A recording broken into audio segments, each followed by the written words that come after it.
Hello student, कसे आहेत बरे? Have a good day. Today we are going to learn active voice and passive voice. Present tense मध्ये असतो, past tense मध्ये आणि future tense. Will have been, had been, had, नाही का? is, was, written. फक्त पास्ट वर्बचे पास्ट पार्टिसिपल पाहिजे. तुम्ही लिहिलेले आहेत मला माहिती, बरोबर. कमीत मिनिमम 1000 तरी पास्ट पार्टिसिपल झालेले. क्रियापदाचं तिसरं रूप V1 V2 V3 नाही का, आणि क्रियापद. Today we are going to active voice and passive voice. फार महत्वाचं आहे, 3 मार्काला येते. तुम्ही उद्या डायरेक्ट इनडायरेक्ट घेणार, आज ऍक्टिव्ह वॉइस पाहिजे. आता ऍक्टिव्ह वॉइस मध्ये काय आहे? I make a cake. I make a cake, me cake बनवतो. मग काय होईल? अ केक. पॅसिव्ह वॉइस मध्ये काय होईल? अ केक कॅपिटल अक्षर केक. आता मेक ए प्रेझेंट टेन्स आहे म्हणून ए केक इज मेड. आणि मग बाय मी. आईचं काय होतं? मी.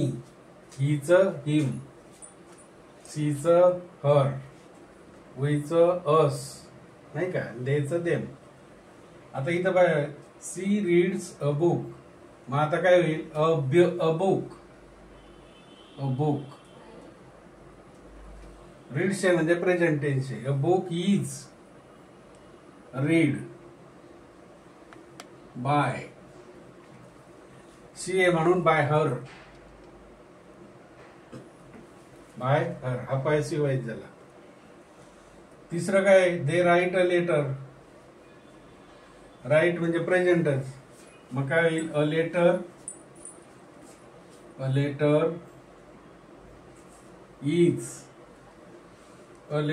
Is written by them.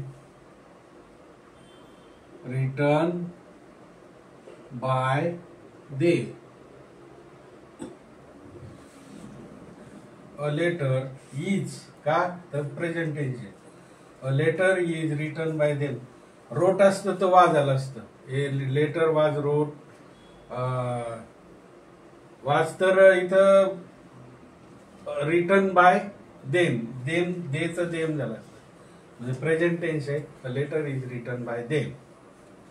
आता बघा, a picture is painted by him.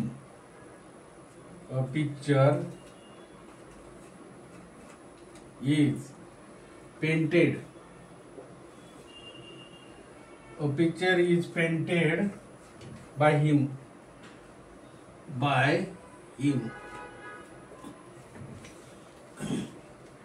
A picture is painted. Present tense. A picture is painted by him.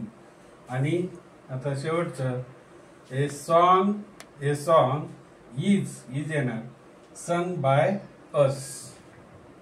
A song is sung by us. कुईचं us झालं, बरोबर. अशा प्रकारे active converted into the passive voice. Active passive 2 मार्कासाठी येत आहे. उद्या direct indirect बघू. Thank you. Study करा hard and